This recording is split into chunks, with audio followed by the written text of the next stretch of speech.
Football with Farhan and Moj, Farhan Lalji, Bob Marjanovic, and we are getting right there. We're into August. We've got week one of the NFL preseason. I know it's just the one game, the Hall of Fame game in Canton, but we've got a whole whack of preseason games coming up. So they're really getting close to seeing what the NFL season is going to look like here going forward. And week one of the CFL season also went down.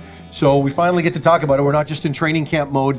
Excited? Yeah, I mean, clearly, the CFL season's underway. The NFL season's right around the corner. They actually had fans in Seattle at Lumen Field for a scrimmage. So we're getting to the point now where it's like, hey, it's right around the corner. You're starting to sense it. We're getting news out of training camp. It's not just this stale news that we get during the offseason. Yeah. So, you're talking about injuries. You're talking about position battles. So it's been a lot of fun and looking forward to it.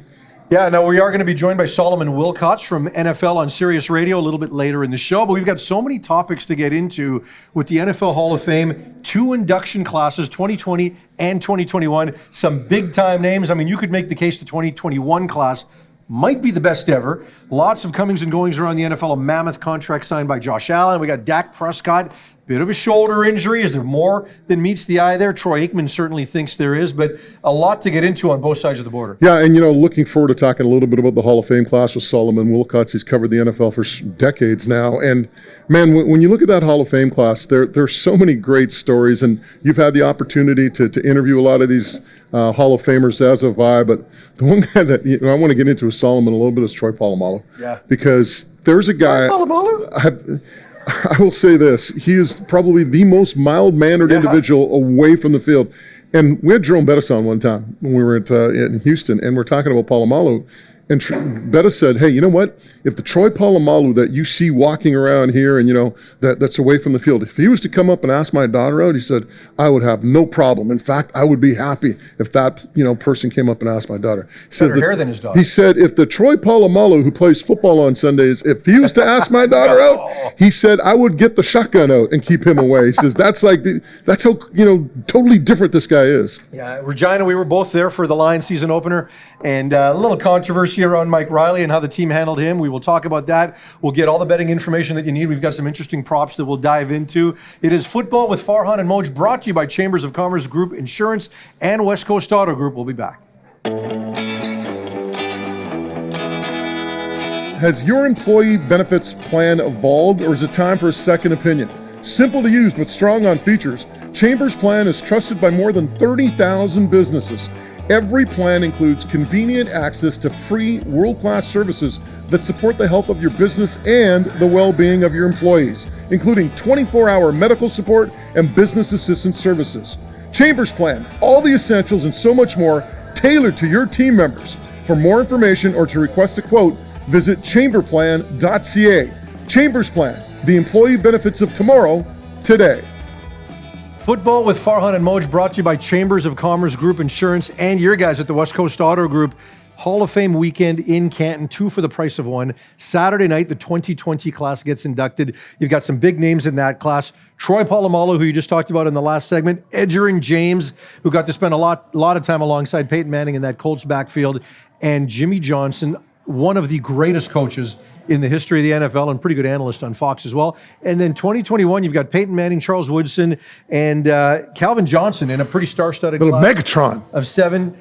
And that class, 3 first-timers. So first time on the ballot, they got in, first-time Hall of Famers. That tells you how good they are. We've gone 7 straight years with at least 1 first-time eligible selection, but 3? That's a pretty good group moment. Yeah, and you talk about that group.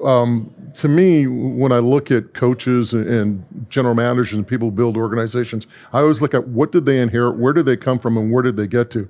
When you look at what Jimmy Johnson did with that Dallas team, when he got there, late great Bob Ackles as well, of course, a BC connection, that team was a complete tire fire. And they go from winning 1 game and then winning multiple Super Bowls. Just an amazing story, and to me, just that is a great job of coaching and of building an organization and a culture. Well, and people knew that Tom Landry was a legend, but people didn't know that it was fading under Tom Landry and whether or not the game had passed him by. But still, the way it went down, the way they unceremoniously let him go, for you to have that level of success with that type of additional pressure, that's not easy. Jimmy Johnson's story for you, the way he built his team and the way he operated his culture. Traded Herschel Walker? Well, no, but I'm thinking a lot of times you always hear about, these people that want everybody to be treated equal and Hey, it doesn't work like that in pro sports. Jimmy Johnson talked about the fact that his team was like a business. And he said, if you were my leading sales guy and you walked in 10 minutes late, he goes, hey, I'd make an exception. It's all right. You're still my leading sales guy. If you were my 10th leading sales guy to 10 guys, like if you were the last guy, and you walked in 15 minutes late, you'd be out of a job. Well, there's a saying in coaching, and it depends on how you want to treat players, but I always say, everybody gets treated fairly. They don't necessarily get treated equally. You earn fair treatment. Last Jimmy Johnson story I'll give you. Prior to the Super Bowl, the very first Super Bowl, Troy Aikman told us this one. Prior to the very first Super Bowl the Cowboys were in, Aikman says that Jimmy Johnson walks into the locker room and he's asking these guys, he throws a 2x4 in the middle of the room. He says, how many of you guys can walk across this 2x4 right now? And just about everybody on the team put their hand up. So, yeah, I can walk across this 2x4. Jimmy says, you know what? I'm going to put this 2x4 up between two buildings, 10 stories high, two buildings, put them apart. How many of you guys want to walk across this 2x4, across these, 10 stories up to these two buildings? He said, and now it's like, half the guys are putting their hand up a quarter. And Jimmy said, hey, you've been walking across this 2x4 all year long. He's just focused on doing what you've done all year long, and you guys will be just fine. Peyton Manning, the 2021 class, the one thing that always sticks with me when I hear Peyton Manning talking, I was there when he retired in Denver for his retirement announcement, and he had this unbelievable speech, and it ended with basically the words, God bless football. And a guy that just loves the game, loved being a part of it, had a similar tone to his Hall of Fame speech this time around and said he's not done with this game yet and he wants to ensure its success going forward. You'd be hard-pressed to find a guy that loves this game more than Peyton Manning. Well, I think just his involvement still, being involved in a lot of, people call it brand building, but it's still his way of being part of the game, being involved in the game. I just look at Peyton Manning, and everybody remembers the criticisms of Peyton Manning early in his career. Well, he never won a Super Bowl. The last Super Bowl he won, he basically was a game manager with the Denver Broncos. But just to see him get the accolades that he deserves after so many years of having that, but he doesn't have a Super Bowl, rather than just acknowledging the greatness that he is, it's awesome for Peyton Manning. Yeah, and when that Brady-Manning debate was going on, I was always a Manning guy. I followed him closely from his freshman year at the University of Tennessee. They played in that SEC championship game against Florida, and just like the calm that he had back then, he got robbed of the Heisman. Charles Woodson beat him out for the Heisman that year. And look, I know that Woodson played two ways and things like that, but when you look at what Manning did during his collegiate career, I really think he should have won the Heisman. You just can't let it go, can you? I can't. It the killed me then. defensive guy wins a Heisman. Yeah, but he won it. He won it because he also played offense. He's a quarterback. He should have won it because he had a cup of coffee playing offense. Woodson did. Move along. We only got a couple minutes. All right. What else you got? Let's get off the Hall of Fame game real quick. I do want to talk about Bobby Bowden. Now, if you're not a college football aficionado, and you and I both love our college football, you might not have heard of Bobby Bowden, but really you should have, because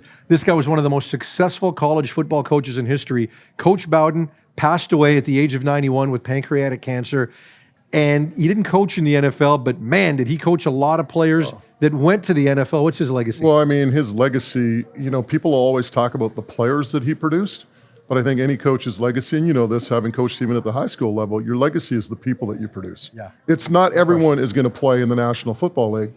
Everyone is going to go on to other careers, whether it's, being a lawyer, an accountant, a doctor. Did he make these football players better people? And by all accounts, when you talk to anyone that was associated with that Florida State University football program, that's the case. Everybody raves about how he made his players better people. Well, I think all you need to know about Bobby Bowden, if you watch the movie We Are Marshall, the tragic story of the 1971 plane crash in which the Marshall University football team was killed, there's that one scene. Bobby Bowden is coaching at West Virginia, and Matthew McConaughey's character, who's the coach at the new coach at Marshall, he goes to West Virginia, and Bobby Bowden just opens his doors. And this is a rival team. He opens his doors and says, "Hey, whatever you need, coach, you've got our resources." That just tells you about Bobby Bowden. And crazy. We always talk about life's turns and decisions that we make in life. For many years afterwards, Bobby Bowden talked about the fact he was offered the Marshall coaching job. He could have been on that plane in 1971. He didn't. And, he says not taking that job saved him his life. Yeah, absolutely. And 34 years at Florida State, second all time in Division I coaching victories, 357 behind only Joe Paterno, but 14 straight years. They finished ranked in the top 5. and went to a bowl game. I think it was 28 straight years, something like that, but 14 straight years of 10 plus wins, finishing in the top 5, ending in 2000. Like, that is an unbelievable level of excellence. I had a chance to attend the national championship game in 1999 when he won his second of 2 national titles. The one line that always stuck out at me, because if you watch those old Florida State-Miami rivalry games, and Florida State had a bunch of wide left, wide right, all of that stuff. The one thing he said at the end of it, this is actually after he won the national title, he says, what I learned about playing in those games is the big game is the one that you lose. Because everyone takes the wins for granted when you're very much a winning coach. But when you lose one, then all of a sudden you can't win the big one. And he's like, why is it that the big game is always the one that we lose? Right? And that really puts a lot into perspective, because the guy won more than his share of big games. Time now for a segment we like to call Go for Two, where we get into a number of topics. Bobby Bowden, Hall of Fame, all warm and fuzzy stuff. Dak Prescott, the Dallas Cowboys. We don't like them so much. Should you be worried? Troy Aikman says they are minimizing the shoulder injury. Dak hasn't practiced since July the 28th, so he's going well into his second week now. Says he's going to be ready for game 1, but I don't know. I think they're downplaying this. Well, you have to be concerned. He's your starting quarterback and he's not practicing. Hello. I think Troy Aikman is bang on in his assessment. I mean, are they downplaying it? Probably. But the bottom line is this: he hasn't practiced. He needs to get his reps in. Now, granted, I mean, he's a veteran. It's not like he's a rookie coming in. He knows the system. It's not like he needs a ton of reps, but are you worried? Of course you have to be worried. And who knows, even if he comes back, where's he going to be at physically? And is the injury perhaps going to pop up yet again? Is it going to reoccur? Is it that type of injury that, could linger throughout the course of the season? So should there be a level of concern with Cowboy fans? You bet. Yeah, so again, he missed most of last season with the ankle injury, so this is a shoulder injury. They're actually equating it to more of a baseball type injury that a pitcher would deal with. In fact, they've been consulting with the training staff of the Texas Rangers to try to make sure he gets right. But we're going to get into want to bet a little bit later, but on Dak's situation, before he got hurt, this guy was averaging 27 fantasy points per game, which was like second to all time. He was a machine. Yeah, his numbers were record-setting. So would you bet on him? Like, would you take him high in your fantasy draft because you just don't know what you're going to get? And shoulders are tricky. Well, here's the thing. Anybody who knows anything about fantasy sports is all about value, right? Yeah. And where do you project Prescott and his numbers? I would probably slide him down my draft board if I had one. But at the same time, if it gets to the point where I'm like, okay, you know what? This is his floor. I'm going to draft him for his floor. And then basically after that, I will get value out of him. So am I going to am I drafting him for his ceiling? No. I'm probably going to come up with some numbers and I say, this could be his floor this year. That's what I'm drafting him at. And then if you do get bonus, numbers out of him, hey, you're getting value out of it. Let's talk a bit about Michael Thomas. He's not a quarterback. Offensive guy, not a quarterback. Offense. So the Saints lose Drew Brees, and then I'm going to have their star receiver, Michael Thomas, for a while here. And it's getting a little bit heated because if you don't know the story, he's got the ankle injury, and he had ankle surgery in June. He didn't have it at the end of last season. So there was a story in the New Orleans Times-Picayune over the weekend which basically said Saints trainers and medical staff tried to get a hold of this guy for 3 months following last season. They couldn't get a hold of him. So now instead of getting ankle surgery at the end of last season, something to clean it up, he's now got ankle surgery in June. So now he's probably not playing until October because this could be a 4-month injury. So he had a tweet this weekend. They tried to damage your reputation. You save theirs by not telling your side of the story. How does this play out? Well, clearly there's some, how would we put it, tense situation going on between the Saints and Thomas. But here's my thing. If you are a professional athlete, it is your responsibility to come to camp in shape, all right? Yep. And come to camp ready to go. Now, if he had some sort of lingering injury, yeah, okay. A lot of times athletes will find their own treatment. They'll find their own guys in the off-season, physios, whatever, doctors. But usually in those situations, they're consulting with the team physicians and the team physicians and the team trainers and saying, okay, this is the program that we're taking on in terms of trying to rehabilitate this athlete, and you move forward from there. Well, if there's no communication between his people and the Saints, that's on him because the Saints pay his contract. They should know what's going on with one of their star players when it comes to his rehab. And the fact that, getting operated on is a last resort. Everybody knows that as, no matter who, if me, you, an athlete, whatever. But the thing is, you got to communicate. You got to talk to your team. You got to talk to your doctors and all that. Okay, maybe you didn't want to get operated on, but there had to come to a point where it said, okay, we're here and it's not improving as it should. If you want to be ready for the season, We have to put you on the table right now and open you up. Meanwhile, the Saints are looking at some veteran receivers to potentially bring in. You've got names like Larry Fitzgerald, 37 years old. He's available. Golden Tate. There's a few others out there. Golden Tate's still in the league. Yeah, and they're kicking the tires on some of these guys. So we'll see where that one goes. How about Golden Richards? He's long gone. Before we go, quickly, Saquon Barkley started practicing again on Monday. They took him off the PUP list. So that's a big deal for the Giants. He missed last season and, spectacular rookie season for him. So how do you handle him? Do you push it to get him ready for week one, or do you take a conservative approach? Man, in this case, I would probably push it because he's missed an entire year almost, right? So the one thing, though, is you just have to be so careful in terms of reps. You want to get that individual some reps in the preseason, hopefully, but at the same time, you have to kind of like bring him along slowly. You're going to have to get some good feedback from, the athlete and find out where he's at. But you can't over-push him yet. It's a fine line. It really is. Yeah, and when you've seen guys like Adrian Peterson come back from ACL surgery as quickly as they did, that puts pressure on basically everybody else that's moving forward on it. He got hurt early last season. It sounds like the Giants are still hopeful he'll be available week one, but it might behoove them to wait a couple of weeks.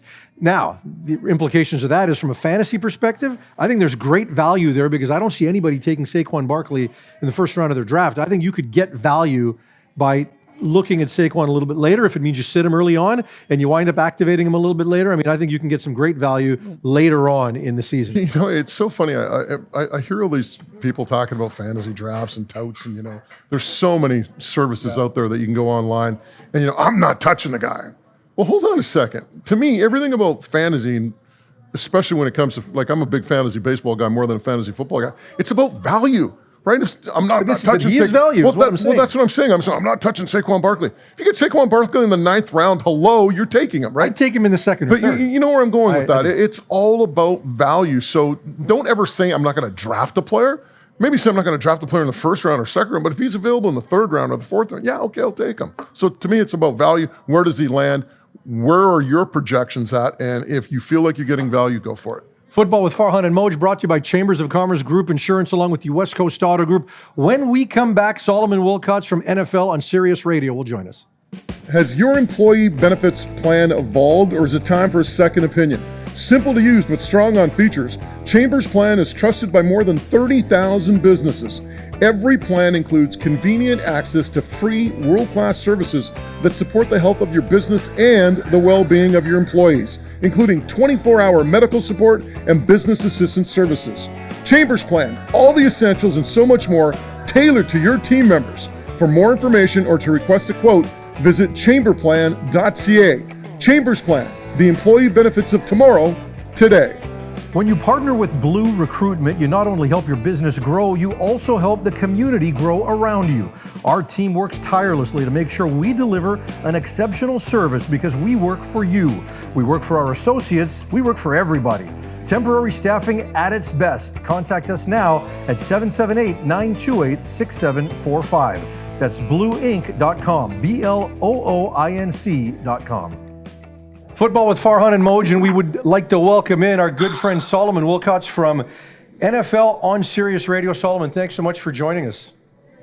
Guys, thanks for having me. Always great to be on with. Hey, let's start with the Hall of Fame weekend and 2 classes for the price of 1. We had a number of high-profile guys. I'm not sure there's been a more star-studded class than that 2021 class with 3 of the 7 candidates of the inductees first-time members, first-time eligible to get in. And, when you've got names like Peyton Manning and Charles Woodson and Calvin Johnson, that's a pretty good group. Oh, that's a great group. Charles Woodson and Peyton Manning, they were part of the class of 1998.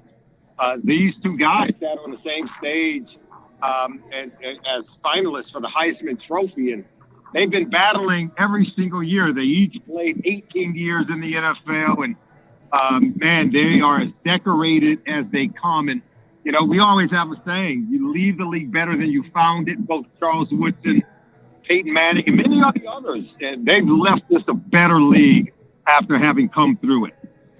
Let's talk about that 2020 group as well. I mean, some pretty good players there. Troy Polamalu. You've got Edgerrin James, who was such a versatile player, kind of changed that position for a number of people. And then the coach, Jimmy Johnson, right? A guy that got it done in college, came into the NFL, and, obviously that wasn't easy trying to replace a legend like Tom Landry, and he winds up winning multiple Super Bowls with the Dallas Cowboys. Talk about that group and just how they changed the game.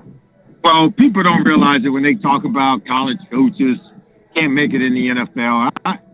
I wonder what they're talking about, because all these coaches have come from the college ranks, and they all started in college. Yeah. Jimmy Johnson did what a lot of them have done, and he learned from the great Frank Broyles at Arkansas. I mean, a guy came up from some great coaches. How many guys coached under Woody Hayes, some of the other great? So, no, he left an imprint on the game, and you're right, to take the legacy that was handed down by Gil Brandt, Tom Landry, and Peck Schramm, and what he and Jerry Jones did, they took that organization to another level.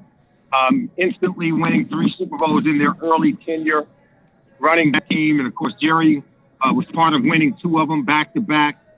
He was incredible as a coach, and he knew talent. He knew how to allow the talent to have some autonomy when they took the field, and he was a truly great coach. And I don't care if he ever coaches another game, he goes down as one of the real great coaches to ever come through our league. Solomon, of all the inductees, is there anyone that you were really happy to see get into the Hall of Fame? Anybody that perhaps you might have had a personal connection with? Well, Troy Polamalu was a guy that I watched him play at USC. I covered him for his entire career. And because he and I both were coached by Dick LeBeau, and Coach LeBeau, when I would come in to call Pittsburgh Steelers games, I'd spend time with LeBeau, and we'd talk about Polamalu endlessly. I understood what he was asked to do in the defense, but I also understood the freedom that he was given within that defense. And Coach LeBeau allowed him that freedom to use those incredible instincts and the talent that he had to flourish. And so I was just really happy. You heard his speech. He played for the Steelers. I finished my career there under Dick LeBeau. He talked about, playing for Coach Cowher and what it means to be a Steeler. He nailed it when it came to how they treat the players, but how you're entrusted with the legacy of a great franchise. And man, if the guys come up to you and say, you could have played with me, he was right. Me and Joe Green and Donnie Shell and all those guys tell you that, man, that's probably one of the greatest compliments you could ever get. If Jack Lambert tells you, you could have played with me, I don't know if you could get a better compliment at all. Hey, Sully, we were talking about Troy Polamalu being one of those athletes that flips that switch. I don't think I've been around a guy who is more mild-mannered off the field than Troy Polamalu. I've been lucky enough to interview him a couple of times, and then he goes on that field, and all of a sudden he becomes that warrior. I mean, you've been around this game a long time. Have you seen anyone like Troy in terms of that type of ability to be so mild-mannered away from the game, and then once he's on the field, he just turns into a completely different human being? Yeah, one of my former teammates, who also went to USC, by the way, who's now a Pro Football Hall of Famer, is Anthony Munoz, one of the great left tackles that ever played the game. He was a mild-mannered guy, one of the best human beings you could ever meet, and still to this day, I'm just impressed at the things I saw him do on a football field, the way that he played, the physicality he brought. But then when you meet him and talk with him off the field and in life, the most lovable, wonderful, most gentle giant with a wonderful disposition. And I'm glad he's that way, because I couldn't imagine him being angry walking around. So, and I'm glad Troy's that way, because Troy is just a phenomenal individual and pretty much has a very similar demeanor to Anthony Munoz when they were both on and off. Solomon, thanks so much for doing this. I know you've been busy with the NFL on Sirius Radio, but 2 for the price of 1 in Canton this weekend. We look forward to talking to you later on this season. All right, you guys take care. Have fun in the 2021 season. It's going to be the biggest ever, right? It's going to be a lot of fun. Thanks, Solly. Football with Farhan and Moj, and just great stuff there from Solomon Wilcots, and we look forward to hearing from him as these shows go over the course of the NFL season. Football with Farhan and Moj brought to you by Chambers of Commerce Group Insurance, along with your guys at the West Coast Auto Group. Yes, indeed. West Coast Auto Group. We're talking about West Coast Ford Lincoln, West Coast Mazda, Toyota, Kia, Nissan, and Ford, just over the bridge in Maple Ridge. Visit them online at westcoastautogroup.com. Time now for Wanna-Bet, and we're going to get into it with some props and some fantasy picks and things like that. Now, Josh Allen of the Buffalo Bills signed a mammoth deal, 6 years, $258 million, like Moj money. But I want to get into the over-under on what we can expect from him this season, because if you look at the numbers and what he did last year, 4,544 yards a year ago, that was a Bills record, 46 touchdowns, second in the NFL. The over-under on him for this year, 45-50, along with 34 and a half touchdown passes. Over or under for Josh Allen? As much as I want to say over, I'm thinking under. You talked about it being a Bills record. Do you really think he's going to improve on those numbers? I just think that, people are going to get a little bit more keen on how to defend him. They've had the entire offseason to look at some of those games, look at what works, what doesn't. If he does, fabulous for Josh Allen. It wouldn't surprise me. It's not a bet that I would probably wager on because I don't feel about it strongly either way.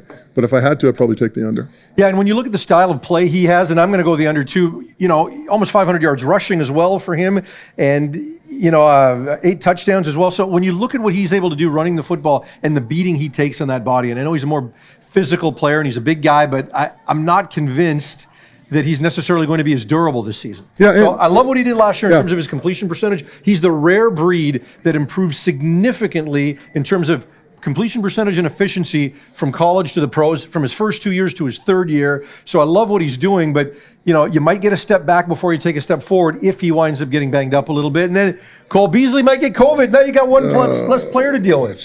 Don't get me going on the COVID thing, all right? We'll save that for another segment. Another quarterback topic, because I know you love talking quarterbacks, but Jimmy Garoppolo or Trey Lance. Okay, so here's what it looks like. Starting quarterbacks for week 1 for the San Francisco 49ers, Jimmy Garoppolo at minus 1,000 or Trey Lance at plus 550. Everybody's expecting it to be Jimmy G. Does Trey Lance have a chance? Okay, I mean, he might have a chance if Jimmy G gets hurt. But again, this is a wager I don't even like. I mean, when you're wagering, you want to get value, right? I mean, you want to lay $1,000 to win 100 on Jimmy G being the starting quarterback? Are you nuts? I mean, who wants to lay 1,000 to win 100? You got to be insane. Am I going to pick Jimmy Garoppolo? Of course I am. I'm going to pick Garoppolo because of the fact that he's the guy who's going to start. He's the veteran. If you're talking about Lance, you figure that they'll probably bring him along slowly. So if I had to wager on this one, I'd probably take Lance at plus 550 just because I'm getting value on that $100 bet. Yeah, and you know what?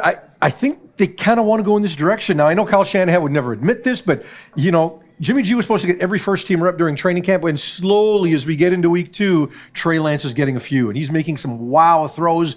Do I think they go all in on Trey week 1? I don't, but I do think we're going to see him sooner than later because that roster is built to win a Super Bowl. You look at what they've got in terms of offensive pieces. When you look at what they've got defensively, they know the future is now. If you talk to people in that area that cover that team, there's just this underlying, nobody's ever come out and said it, but it just seems like there's this underlying current that Jimmy G, Garoppolo, he's not the guy.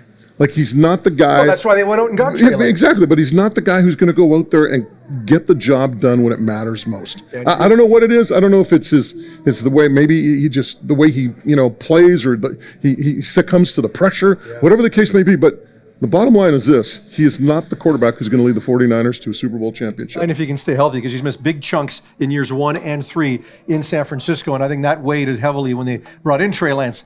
Miami Dolphins, they were one of the bright spots last year. Unbelievable defensively, unbelievable on special teams, mediocre at quarterback as they were trying to get Tua Tagovailoa to get it all figured out. Over-under on them 9 games. 17-game schedule now.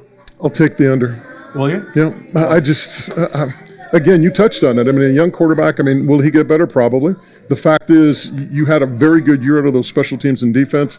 I just look at what they have in terms of all those 3 elements, and I just don't see it adding up to a 10, 11, or 12-win season. Although one thing bodes well for them, the Patriots, they play them twice, aren't the Patriots of years gone by, right? So if you look at the division, maybe not as strong. Buffalo clearly strong, but not as strong as perhaps as years gone by, but I'll still take the under. Patriots are way better this year than they were a year ago, but look, they're not a 9-8 football team. The Dolphins are much better than a 9-8 football team, and they had a winning record with Tua playing, but not necessarily being allowed to really play and sling it, right? So, you look at what they've been able to sustain on defense. They got our good Canadian kid, Javon Holland, in. Xavier Howard just signs a new deal. There's a lot of excitement about how they're playing. Are they going to get the type of scoring production from their D and special teams? No, but I don't think they're going to need it. This is much better than So you're saying the offense is going to compensate for probably the defense and special teams they're going to take taking a step up. back. And look, I think the defense and special teams are still going to be very strong. They're just not going to produce points, and you shouldn't expect the defense to have to do what they've done. done, I think Tua will get them back to where they were a year ago. And again, much better than a 9-8 football team. I'm taking the over. That's a big Dolphins. if. That is Want to Bet. We'll be back. Gain easy access to a diverse talent pool of fractional workers and gig masters in a simple and easy manner to get things done. Leverage time and money to your core business. Visit lemon.com and book a gig master today for our next project. That's LMON.com. Are you a tech startup or a small business owner? Are you looking for a way to finance or manage your business payroll? Wages Corp is here for you. At Wages Corp, we have cost-effective solutions to help you finance and or run your payroll efficiently so you can get on with running your business and making your dreams come true. We operate throughout Canada and we're here for you. For more information, visit us at wagescorp.com, follow us on LinkedIn, or give us a call at toll-free 1-866-311-4441, extension 401. Wages Corp, for your small business or tech startup, national coverage, locally minded, and here for you. Football with Farhan and Moj. And before we get into Hawk Talk, let's give you our trivia question brought to you by Blue Recruitment. When you partner with Blue Recruitment, you not only help your business grow, you help the community around you grow. You saw at Hall of Fame weekend, Tom Flores got inducted. Tom Flores is one of only 2 people to win Super Bowls as a player, as an assistant coach, and as a head coach. Who's the other?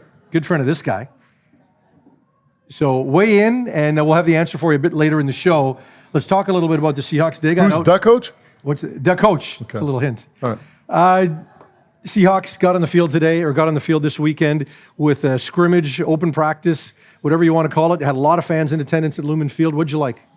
Well, I like the fact that they were at Lumen Field. I mean, just the fact that to see the Seahawks on that field and having the 12s out there, to me, it's just, we're starting to get back to a sense of normalcy. So happy for that. But man, I just look at this team, and there's some question marks with it. I mean, you're starting corners. I mean, you got 2 great safeties in Diggs and Adams, but who are you going to be your corners? You got a new offensive coordinator. Does that kind of satisfy some of the concerns that Russell Wilson had in the offseason? You bring in Gabe Jackson at guard. How's the rest of the offensive line stack up? A center, a position of concern. Ethan Posick, I believe, is the guy there. The pass rush, which last year came on during the second half of the year. Can they continue that type of play? Everything that we're hearing out of Seattle is that front 7 is looking really good, even though you're still trying to figure out who's going to replace KJ Wright. Cody Barton? Well, he's been getting most of the work right now, and I know they're happy with him, but KJ Wright's not easily replaceable, and guess what? KJ Wright is still out there. Mm-hmm. So, that might be available to them later in the year. When you look at the back end and Witherspoon and DJ Reed at the corners, and I think Witherspoon, they believe that there's a lot there. He hasn't necessarily gained his footing in the league in a big-time level, but I think they feel with this opportunity and this scheme, it's going to work for him. I loved DJ Reed last year. From that Philadelphia game onwards, he just became a playmaker. He kind of came out of nowhere, no expectations. He's an undersized guy, but there is some dog in him. And they're really impressed when he goes up against DJ Metcalf, who's probably 6 inches taller and 50 pounds heavier.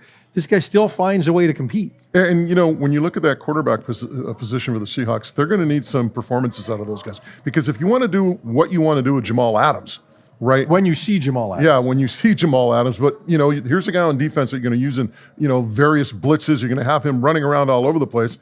Those corners, they better be able to clutch up in man-to-man coverage. Yeah, and then, they don't necessarily play a lot of man-to-man coverage relative to a number of teams, but there are a lot of looks where they've got to get into that, and you can, as an offense, isolate a player like that and force him into that situation. So I think it's a good tackling group. How about this one for you? Who's going to be the number 3 receiver? I mean, you mentioned it, Metcalf, Lockett. Then after that, they've never, they've kind of had some guys. Yeah, but and they drafted Eskridge. I know. I mean, it's a tough one. Is Eskridge going to be the guy, you think? I think eventually. I mean, I think that's why they took him where they did in such a small draft class that they had. But that's been a problem for them, right? Freddie Swain and David Moore, and you've seen guys kind of roll through that position, and it's been a problem because they also haven't had that elite tight end to this point. I know they've upgraded a tight end this year, but they haven't had that elite tight end that you can play in multiple situations. Can Gerald Everett be that guy? And you can flex him, and now it's not all about your receiving core. You can create some matchups there. Is he an upgrade? Yes. Is he the answer to make them complete? I'm not really sure that he is. And, and with the offense that Waldron is supposed to have with that short to medium length passing game, it's going to be even more important. No Greg Olsen this year in terms of veteran leadership for that tight end group, but Will Dissly, I think, has a bright future. He got banged up, injured, lost the big chunk of the season. So getting him back healthy 100%. If he can stay healthy, because he's had multiple long-term injuries. And look, he's a Washington guy. I love him. I want him to succeed, but I haven't seen that yet. And I think they've tried to, the reason they brought in Everett is to upgrade around a guy like Will Dissly, who a couple of years ago you thought he was the guy they were grooming to be, their version of it, but it just hasn't worked out. But how do you see the marriage between coach and coordinator working so far? I don't think you can really judge it until you get into a game. I mean, you could talk about, the marriage and the relationship and everything's, apples, peaches and apples and whatever you want to call it. Ooh, peaches and apples, that sound good? Peaches and cream? Peaches and cream, yeah, that's it. Peaches and cream, whatever. It's all fine and dandy until you actually get into a game situation you don't know. You can talk about all the theories you have, which is, hey, phenomenal. But until it's tested in a game situation, until you actually see how that whole mechanism works between coordinator, quarterback, and head coach in a game situation, you don't know. And anybody who says they do know is lying. Yeah, and we've said this before, that while it looks good on paper and it looks good in theory, Russell still has to pull the trigger when he needs to pull the trigger. And you can have all the underneath concepts you want, but if he decides he wants to take a shot, he's going to take a shot. If that's what he believes in more, if he buys into that. So I'm curious in those situations, when he wants to sling it, when he thinks he had so much success in the first half of last year slinging it, if he reverts back to some of that, I'm not sure. I'm really interested to see Russell Wilson this year and in terms of just his mobility. It seemed like last year, I don't want to say he lost a step, but maybe he just lost a little bit of that elusiveness. How many times in the past do you see Russell Wilson try a little spin move and he'd evade a defender? Last couple of years, it seems like that spin move ain't tricking anyone anymore. So I just want to see where Russell Wilson at. Maybe he was a little banged up last year. Who knows? There were thoughts, I know, talking to people in Seattle going to the games, that maybe that there was something that Russell Wilson was dealing with. We never really found anything out about that. So to me, I want to see how Russell Wilson looks once the season starts in week 1 and where he's at in terms of his mobility. Because if he loses yet another step, it's not a good thing for the Seahawks. Now, changing gears, we'll find out how things went for a quarterback not too far away from Seattle in week 1 as Football with Farhan and Moj continues. Has your employee benefits plan evolved, or is it time for a second opinion? Simple to use but strong on features, Chambers Plan is trusted by more than 30,000 businesses. Every plan includes convenient access to free world-class services that support the health of your business and the well-being of your employees, including 24-hour medical support and business assistance services. Chambers Plan, all the essentials and so much more tailored to your team members. For more information or to request a quote, visit chamberplan.ca. Chambers Plan, the employee benefits of tomorrow, today. Kidsport believes in the potential of kids and the power of sport to transform lives. Kidsport helps kids get off the sidelines and into the game. All kids deserve a chance to get involved in amateur sport and experience the physical and mental health benefits that can come from a positive sport experience. Kidsport provides support to kids by removing financial barriers that can prevent them from playing organized sport. Help us raise awareness of the program. Simply share the opportunity for a Kidsport grant with families in your life that might need a little extra help. Kidsport covers the registration fees for a season of sport. For more information, visit kidsport.ca and click on Apply for Grant. You'll be directed to one of 40 volunteer-run chapters throughout BC or the Kidsport BC office if your community does not have a local chapter. Help us spread the word all over BC that Kidsport is ready to help so all kids can play. Football with Farhan and Moj, and we're going to talk a little bit of CFL in this final block, but before we do, let's get to the answer to our trivia question. Which person, other than Tom Flores, only 2 people have ever won Super Bowls as a player, as an assistant coach, and as a head coach. Tom Flores, who got inducted into the Hall of Fame, is one of them. The second one is? Mike Ditka, the coach. And his bigger claim to fame is smoking cigars with this guy. Please. Coach is a great man. Love Coach Ditka. Always had time for him. Here a little trivia for Tom Flores on you. Do you know that Tom Flores played quarterback in the Canadian Football League with the Calgary Stampeders? Boy, I do know that because you told me earlier. But I didn't. Ditka never played in the CFL, just to let you know, but Flores did. Imagine Ditka. I can't imagine that. Mike well, Ditka back in those days, he probably could have. As a Toronto Argonaut. No, okay. Hey, let's talk some CFL, and let's start with week 1 of the season. So first of all, I will tell you that the TV ratings for the first couple of games out of the chute were really, really good. Winnipeg and the Ticats Grey Cup rematch in week 1 It looked like Winnipeg was going to run away early on. Hamilton stuck around, but certainly Zach Collaros looked very good in the early going in that game. Brady Oliveira, the running back in place of Andrew Harris, I think made a statement. And Hamilton showed what happens when you have a really, really injured offensive line. Never good for anybody. Certainly wasn't good for Jeremiah Masoli. And the BC Lions, they lose by 4, 33-29 in Regina.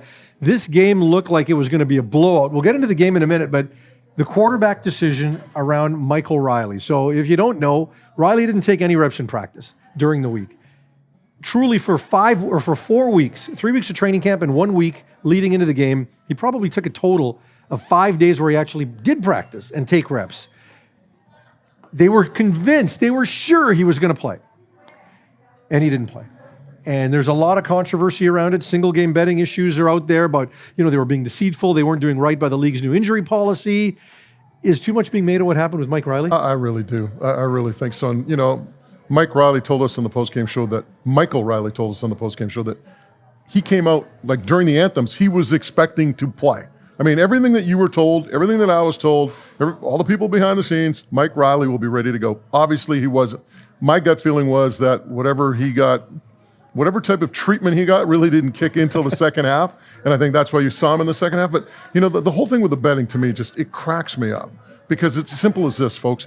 If you were going to put some serious coin on this game, you knew during the course of the week that Michael Riley wasn't taking any reps. One of those games that you're hearing where he could start, he might not start, those are the type of games you probably stay away from, right? Or pick the other team. But here's the thing. Like, even if you were like a guy who bet on the Lions and, out comes Nathan Rourke and you're probably throwing your arms up in the air saying, I bet $20 on the BC Lions and Riley's not starting. This is BS.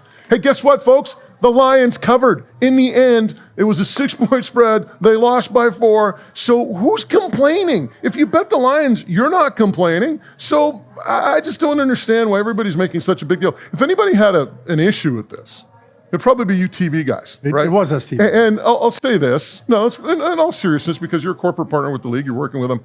The fact that, you guys got to get graphics ready and you got to, you kind of got to transition and you got to get this storyline going. And it shocked you folks as much as it did us, because Glenn Suter and Rod Smith were right beside us in the press box. I mean, we had plexiglass between us.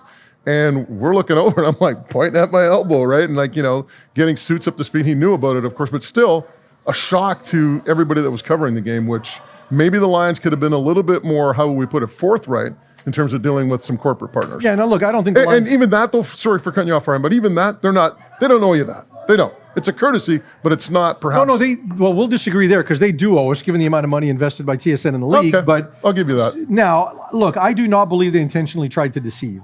No. Right? But I do think that they have handled it any differently. Rick Campbell comes to me at halftime, and I'll get used to Michael before the end of the season.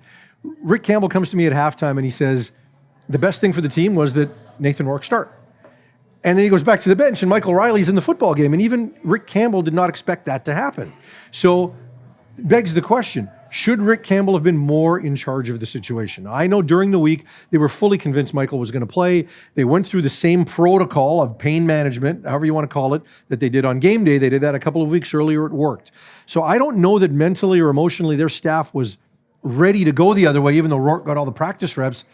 So could they have handled that differently? Could they have gone in after the warm-up and Rick Campbell go to Michael, and Michael's like, I'm still not ready, and then at that point make a decision? Don't leave it until the anthem, right? Like, could the coach have done anything differently at that point to say, no, you're not playing because you're clearly not ready. Let's give Nathan at least 15 minutes to mentally wrap his head around the fact that he's going to be playing, and then the byproduct of that is the partners can do right by it. I mean, the fact that this Canadian quarterback played, first one since, Brandon Bridge, first BC Lion since Julio. Who? Yeah, I know. It mattered, and we could have told that story in such an important way. And from a betting standpoint, it worked out for the Lions. But, if I was a book, I would take that game immediately off the books in those last 15 minutes, right? So a lot of that is out there. You look at a game like that, I mean, those are the games like, quote, off the board, so to speak, when you don't know the situation. What was your take? Beyond that, big takeaways from the weekend? Well, big takeaways from the weekend. Number one, BC Lions. I thought, man, oh man, I thought it was going to be a defeat of historic proportions. 4 straight touchdown drives by the Riders. The Lions 4 times 2 and outs. I mean, you're thinking, plus there's a turnover in there, and you're thinking to yourself, this is going to be a disaster. and they clawed their way back into the football game. They showed some mettle, right? So give them props for clawing their way back into that. See, clawing, Lions get it. Clawing their way back into the football game and being able to compete. So I thought that was a really, really good sign for this football team in terms of coming together and at least having some fight. The one thing that I'm looking at in terms of the CFL big picture this week, Calgary. I'm telling you, I think they're ready for, and I know it's only one game, but I just look at the personnel, right? And I just think the entire receiving corps is playing on the other side of the ball with the Argos just about. I just look at their personnel and who they lost and what they replaced them with, and I'm thinking to myself, this could be a team that could be ready for a little bit of a decline. Yeah, it could be. And, we always expect them to just figure it out because they always do.